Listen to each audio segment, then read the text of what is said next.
Assalamualaikum warahmatullahi wabarakatuh. Yang terhormat dosen pengampu kami, Pak Samsul Arifai, dan teman-teman yang saya banggakan.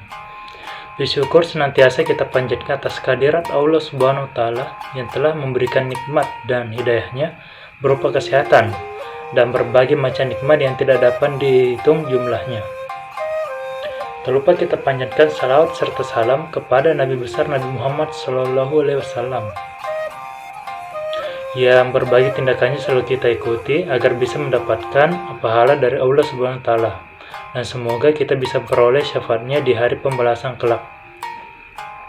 Langsung saja kami dari kelompok 5, di mana anggotanya saya sendiri, Raihan Khan, Asra Air, dan Fadila Paradiba.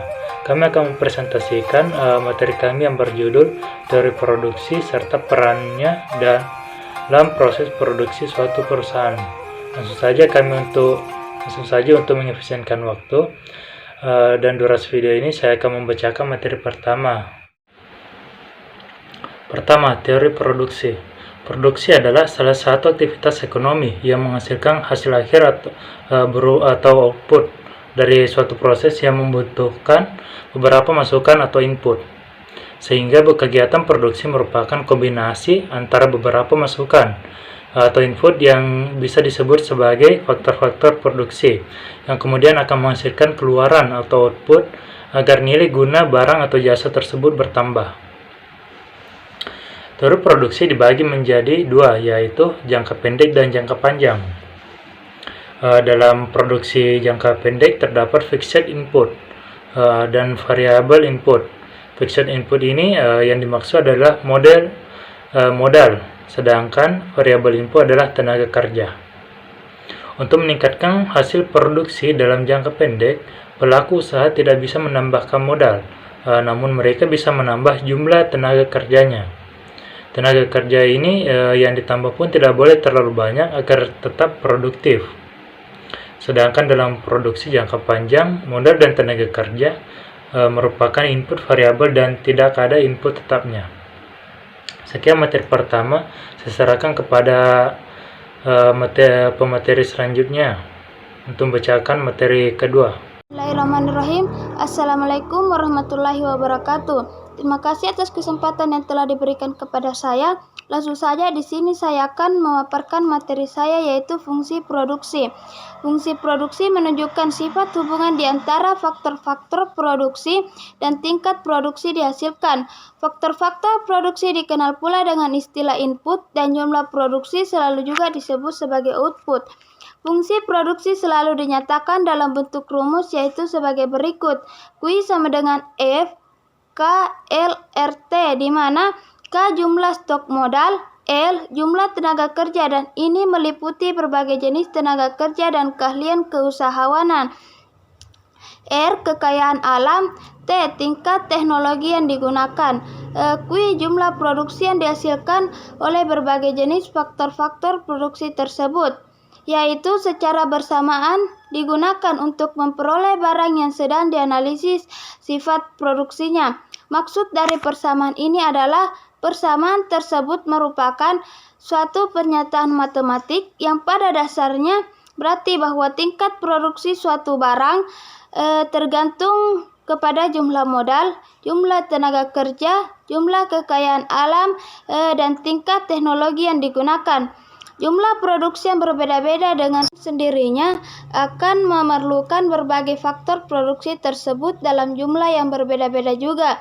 Di samping itu, untuk satu tingkat produksi tertentu dapat pula digunakan gabungan faktor produksi yang berbeda. Sebagai contoh, untuk memproduksi sejumlah hasil pertanian tertentu perlu digunakan tanah yang lebih luas apabila bibit unggul dan pupuk tidak digunakan, tetapi luas tanah dapat dikurangi apabila pupuk dan bibit unggul dan teknik bercocok tanam modern digunakan.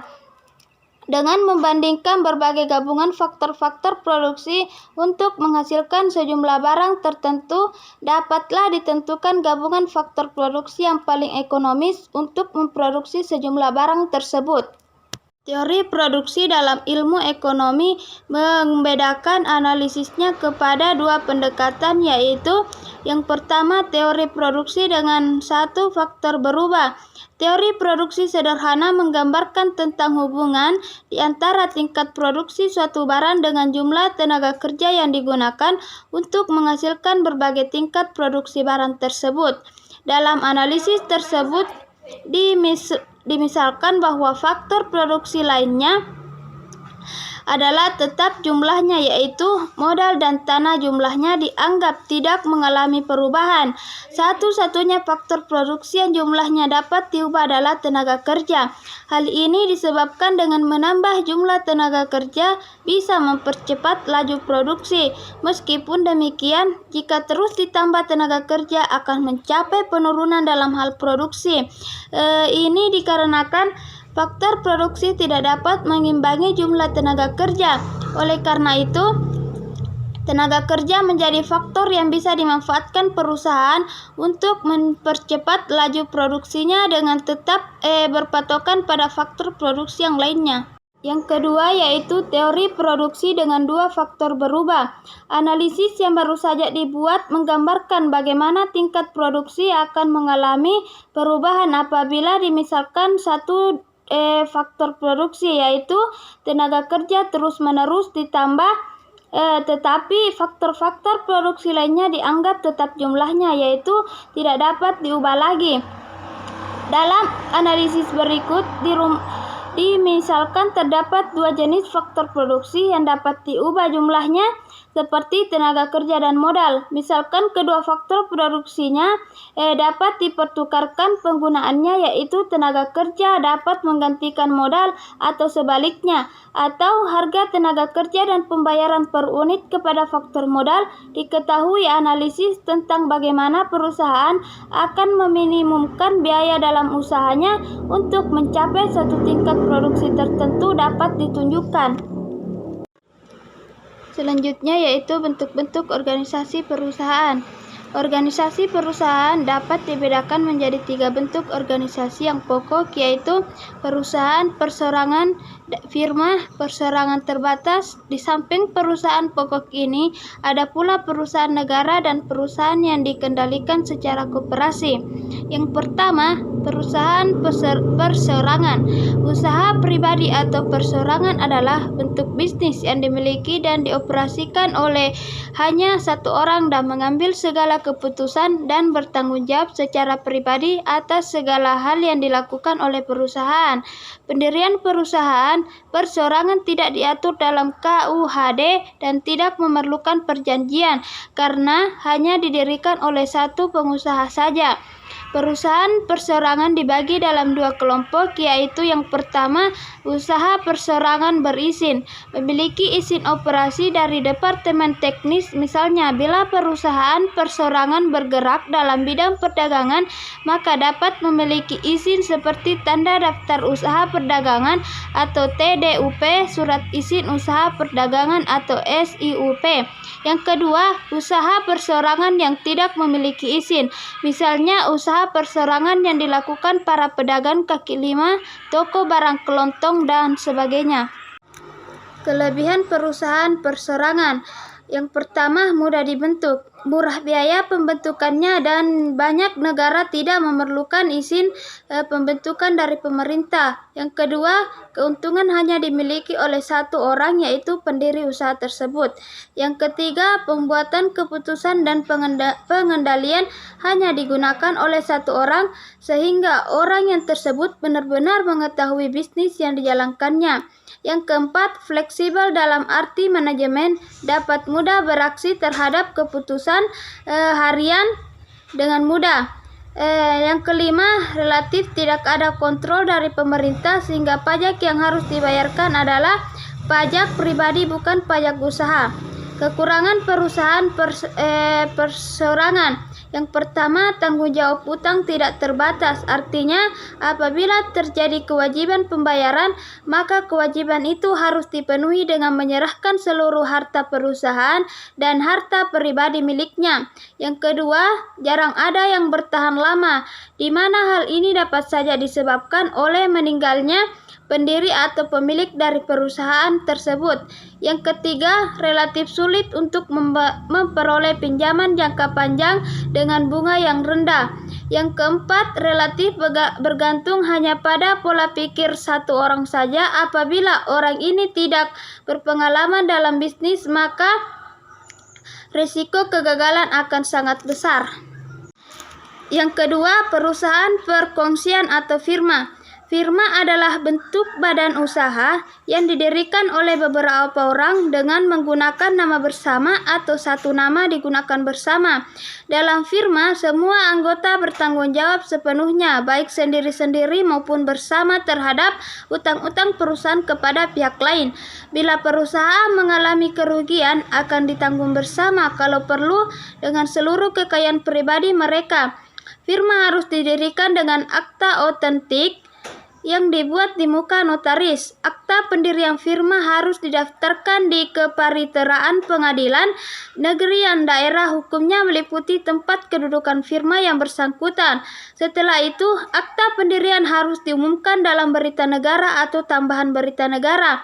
Tetapi karena firma bukan merupakan badan hukum, maka akad pendirian firma tidak memerlukan pengesahan dari Departemen Kehakiman Republik Indonesia. Pendirian, pengaturan, dan pembubaran firma diatur di dalam Kitab Undang-Undang Hukum Dagang atau KUHD.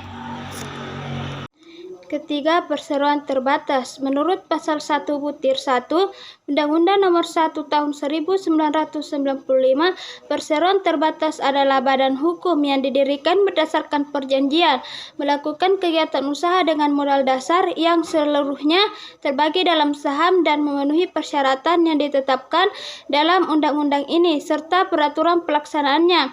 Perseroan terbatas adalah suatu badan yang mempunyai kekayaan, hak serta kewajiban sendiri yang terpisah dari kekayaan, hak serta kewajiban para pendiri maupun pemilik. Akta pendirian perusahaan harus mendapatkan pengesahan dari Departemen Kehakiman. Selain itu, terdapat pemisahan antara kekayaan pribadi para pemegang saham dengan bagian kekayaan yang disetor ke perseroan dalam bentuk setoran saham. Tanda keikutsertaan seseorang sebagai pemilik adalah saham yang dimilikinya. Makin besar saham yang dimiliki, makin besar peran dan kedudukan seseorang sebagai pemilik perusahaan tersebut. Tanggung jawab seorang pemegang saham terhadap pihak ketiga terbatas pada modal sahamnya. Jadi, tanggung jawab pemilik terhadap kewajiban-kewajiban finansial perusahaan ditentukan oleh besarnya modal yang diikutsertakan pada perseroan. Yang keempat, perusahaan milik negara. Perusahaan ini lebih dikenal sebagai BUMN atau Badan Usaha Milik Negara. Pada umumnya, perusahaan negara dikelola seperti perusahaan perseroan terbatas. Perbedaannya terletak pada pemilikan perusahaan tersebut, yaitu saham-saham dari perusahaan negara adalah dimiliki oleh pemerintah. Dengan demikian, pengurus perusahaan juga diangkat dan diberhentikan oleh pemerintah. Perusahaan pemerintah berkecimpung di dalam berbagai kegiatan ekonomi. Di hampir setiap negara, perusahaan pemerintah biasanya menjalankan kegiatan menyediakan jasa-jasa yang menjadi kebutuhan pokok masyarakat, seperti perusahaan-perusahaan menyediakan listrik, air, hiburan radio, televisi, jasa pos, dan telekomunikasi, dan perusahaan pengangkutan. Di samping itu, banyak pula yang menjalankan kegiatan-kegiatan yang bersaing dengan kegiatan swasta. Beberapa contohnya adalah perusahaan perkebunan, perusahaan bank perdagangan, perusahaan asuransi, perusahaan minyak, dan perusahaan kontraktor jalan dan bangunan.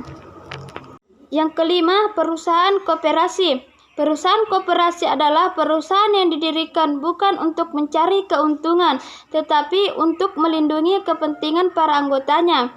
Perusahaan koperasi dapat dibedakan menjadi 3 jenis. Yang pertama, koperasi konsumsi, yang kedua, koperasi produksi, dan yang ketiga, koperasi kredit. Koperasi konsumsi menjalankan kegiatan membeli barang-barang dan kemudian menjualnya kepada para anggota. Keuntungan dari usaha ini kemudian dibagikan kembali kepada para anggotanya, dapat dijual dengan harga yang tinggi dan tidak ditindas para tengkulak atau pembeli.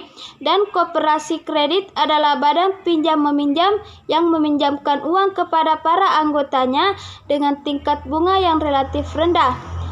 Sekian materi dari saya yang sempat saya sampaikan, saya serahkan kepada Perkenalkan, nama saya Asra AR dengan NIM 90500121072. Saya akan membahas materi tentang perusahaan berdasarkan sudut pandang teori ekonomi. Dalam suatu sistem perekonomian, perusahaan tidak seragam bentuknya.